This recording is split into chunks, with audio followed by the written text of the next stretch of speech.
Information. Hey science lovers, it's Becky with Lab Rat Academy and Mr. Jimmy. Hey. And we are out here at Crater Lake National Park and we want to share some amazing facts about this feature. 7,700 years ago, this was a huge mountain. They called it Mount Mazama and it was 12,000 feet high.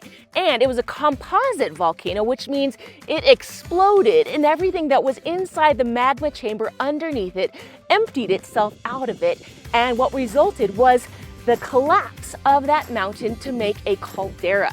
So that is what this sunken area is right here. And over time, it is filled up with rain and snow, creating this lake. So this water is the cleanest water you're gonna find anywhere. And it is so blue. It's the bluest water you're ever gonna see. The reason that it is blue is because it absorbs all the red wavelengths from the sun and it reflects all of the blue wavelengths because it is so clear. There are no contaminants and no pollutants in this water because no rivers feed it.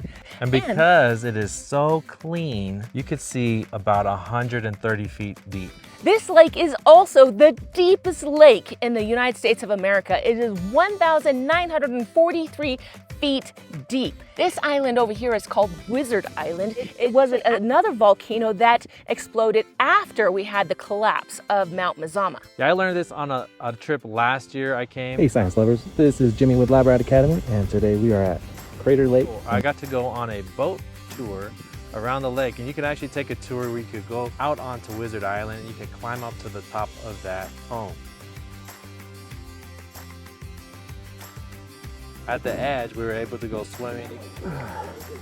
Water is the perfect temperature, about 65. I mean, you could just drink straight out of the lake, just gulp it in. And there's some rocks to jump off.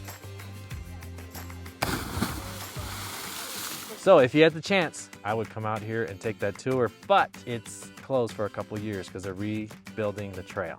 Fun fact, if you want to come fishing out here, you don't need a license because they've stocked it with salmon and trout, and they're okay with you fishing it all out of here because it's not a natural species. These cliffs also are pretty steep. They go up to 2,000 feet above the level of the water. And if you're wondering why we're wearing beanies and warm clothes and why there's snow on the ground, it is because we're up at 6,000 feet elevation. Super high and super cold. Wow, science is so amazing. Hope you have a beautiful day. God bless. Bye-bye.